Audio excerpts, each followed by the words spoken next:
team who's beaten anyone when you look at the table, because they're the only side that's beaten another team that's won a game, with Leeds and Warrington both having won their other fixtures. The other members of the top five have all played and won two against teams that have played and lost to. Yeah, no, fair point. Yeah, I feel like that they're the team that aren't being talked about so much. Castleford. Everyone's talking about Saints and how good they were. Wigan and their result this week. I think Hull has maybe come as a bit of a shock to people, so they're being talked about as well. Whereas I feel like Cass are just going a little bit under the radar at the moment, which is, a good thing for them, I always think, if you can go under the radar but be winning matches. Yeah, they've definitely surprised me with how they've started the season. Truman fit is a big difference maker. He's got bigger tests maybe to come. We'll see how that goes when teams maybe target him a bit more than what Leeds and Warrington were able to do. Like the Mason Lee, no. Yeah. Treatment. Okay. Closest game, but weirdly not as engrossing as a close game should be. Yeah. Shall I move on to... Yeah, let's move on to Saturday's games. Yeah, so Saturday it was Salford against Hull FC. Half-time was 14-0 to Hull, and full-time it finished 35-4 to Hull. Chris Kendall was the referee. In terms of stats, surprisingly there was only one more clean break for Hull, but 5 fewer errors and over 500 more metres underlines a big win for the Black and Whites. In terms of individually, Josh Griffin with 1 try and 217 metres, Carlos Tumivavi with 196 metres, Adam Swift with 1 try assist and 190 metres, Joe Cater with 1 try assist and 170 metres. And I think there's another couple you could get in there over 150 metres, actually. Yeah, big stats this week. And for the losing Salford, Elijah Taylor made 64 tackles, of which 14 were marker tackles, and he didn't miss any. Ken Sear with 1 try and 218 metres and 2 clean breaks. Andy Ackers made 122 metres, and Reece Williams with 5 tackle busts and 100 metres. The impressive thing about Elijah Taylor is probably the last 10 or so of those tackles was done with one shoulder hanging out. Yeah, when he came back on, and was carrying his arm. Yeah. I've not seen anything about how potentially bad that shoulder injury is for Elijah Taylor, but he seemed to hurt it earlier in the game, didn't he? Went off, came back on, that no one was expecting, and certainly re-aggravated that somewhat. So we'll wait to see on that point. Incredible physical effort. And that's a massive blow for Salford if he is injured for any length of time. Yeah, definitely. A couple of disciplinary notes on this one. Kevin Brown of Salford had a grade B trip, which carried a 1-match penalty notice. I'm pretty certain that'll have been on the incident on the Cameron Scott try at the end of the game, because he didn't try to tackle him. I hadn't actually noticed it in the match. It was only when I watched it back that Brown just sticks his foot out. Yeah, well, I sort of thought Scott kind of stumbled through, almost like something must have happened, but I wasn't really noticing it or looking for it. But then when I saw the disciplinary stuff and then fought back and watched the highlights again before the show, and I thought, oh yeah, clearly no attempt. Ryan Lannon got a caution for dangerous contact as well. I'm not sure if that was for the late hit that got him sin-binned earlier in the game or not. I'm not sure exactly. I haven't. That's the only one I thought of. I wasn't aware of anything else from him. In fan views, Sam Wright said, Hull FC played really well. Nice to see a flowing attack and resolute defence. Top efforts from Satai, Taylor from the bench and Adam Swift. Jake Connor is unplayable at the moment, and Jamie Shaw will have to fight for his place after injury. Salford looked strong at the start, but didn't have a sniff of scoring and were closed out.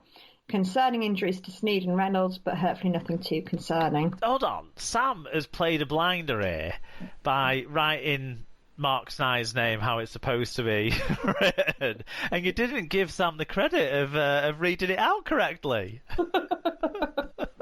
Come on. Great work, Sam. Yeah, but you pronounce all the Sneyd written ones as Snide, so I was just returning the favour. Do you have any update on those two injuries in particular? I mean, there was other injuries in the game as well for both sides, but those were the two that would have you guys worried, surely. Yeah, I mean, from what Hodgson said after the match, it looks like Sneyd's is just a bit of a dead leg and should be fine. Reynolds, somebody reckons they saw him in town yesterday and he said he'll be all right. Whether or not that's true, who knows? I think because it's one position where you, with Connor being now entrenched at fullback, it's one position where you kind of scratching for depth rather than having clear depth, isn't it?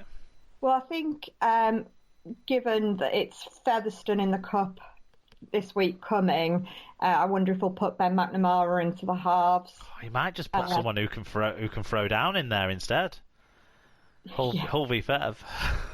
Yeah, I mean, we've got the option of putting Carlos Tumavavi in there as well, and then bring Beretta in and shift Fanua into the centre.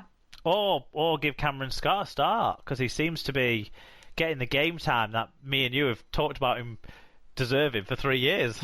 Yeah, and ironically, like, I actually wouldn't have given him the game time this year. But Hodgson clearly sees something he likes there. Yeah. I think we've got options. I don't think he'll move Connor from full-back, especially given that he didn't move Connor from full-back even in game. Yep. Joshua's granddad said, solid 80 in total control despite losing our 6 and 7, continued to look at as if nothing changed. Big plaudits to the Snake, while fringe players such as Fash stood out and performed. Yep. Macca said, a good game for us, Hull, just in case you weren't sure who he supported, where we dominated possession, but for the first 10 minutes or so, I got worried we were going to concede. I hope Reynolds and Sneyd are okay for the next round, and I hope we can continue the good run. And Paige said, another solid performance from the boys. Was nice to see them playing with confidence, both with the ball in hand and in defence. Shame about a couple of knocks to Sneyd and Reynolds, but credit to Jake who stepped up and led the side around the park without losing any of our shape. Let's hope it's not a bloodbath next week against Fev. Yep. So what did you make of this one, Sarah, then? You must be excited with this Hull FC side so far this year. Yeah, so I was a little bit nervous because Helen and Owen were coming over. So we were watching it in, socially distanced fashion in the garden. But when watching with the opposition, it's always a little bit more nervy, isn't it? It was a good sort of ratio, though, wasn't it, for like home and away fans? If we'd have just been able to replicate that, 1,000 times over, we would have had something resembling what we normally experience. Yeah, no, it was nice. It felt a little bit normal to be watching it, not just Joshua and I sitting on the sofa. But yeah, to have Helen and Owen there as well. But it was also 5 years to the day since Salford beat us in Golden Point in the Cup, which Helen had put on Facebook because obviously they'd been over for that and then had to travel back together in the same car. So she was hoping for not a replica of the same, which obviously it wasn't. Adam Swift is looking really good. I'm really pleased that he's getting a run out and that he's doing so well. It is really positive. Danny Houghton looks like he's got a new lease of life. I was all up for retiring him last year, and then this year he's come into his own again. Connor at fullback does look something very special at the moment.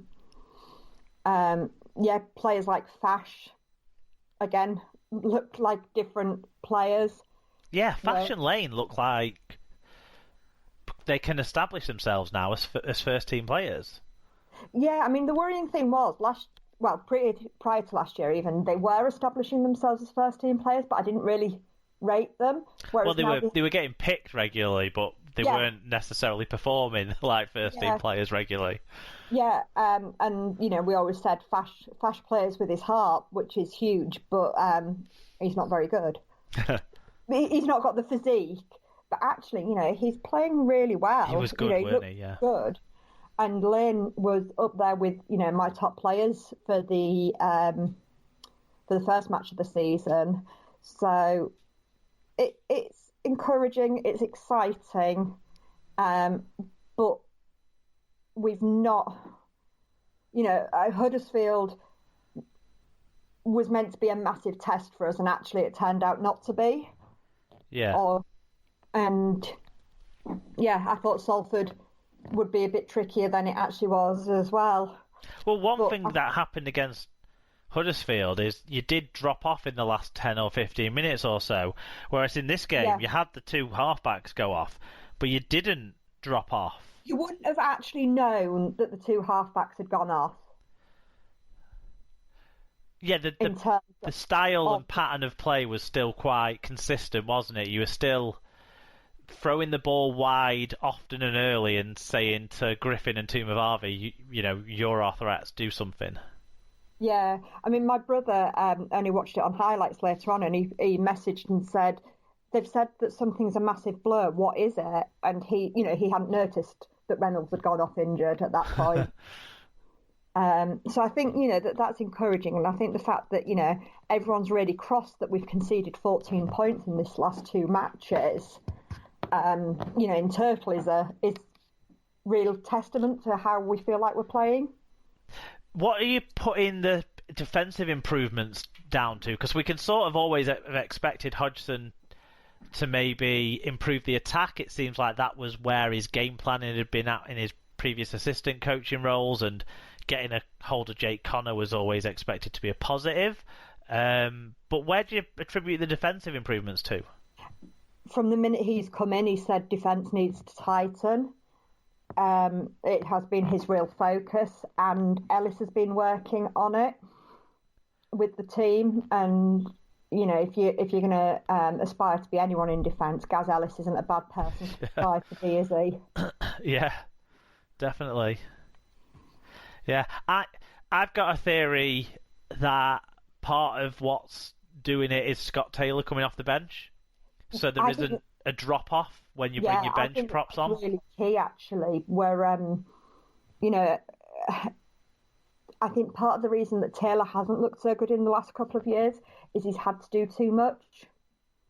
He's been starting and he's been playing 60 minutes or so, whereas this way he's coming on and isn't having to play quite the same amount of a shift, and he's coming on the back of Satai and Sao doing stuff. As you say, it's not a drop-off, whereas in the past we've started with Taylor and Bowden, and then we've been bringing Massey and Fash on, and in the nicest possible way, there's only 1 out of 4 of those who were Super League standard, whereas actually we've now got Satai and Sao, and I know Bowden was injured this week, but I thought when he played in the first match he played really well, and then again Fash this week has played very well. Yeah, I think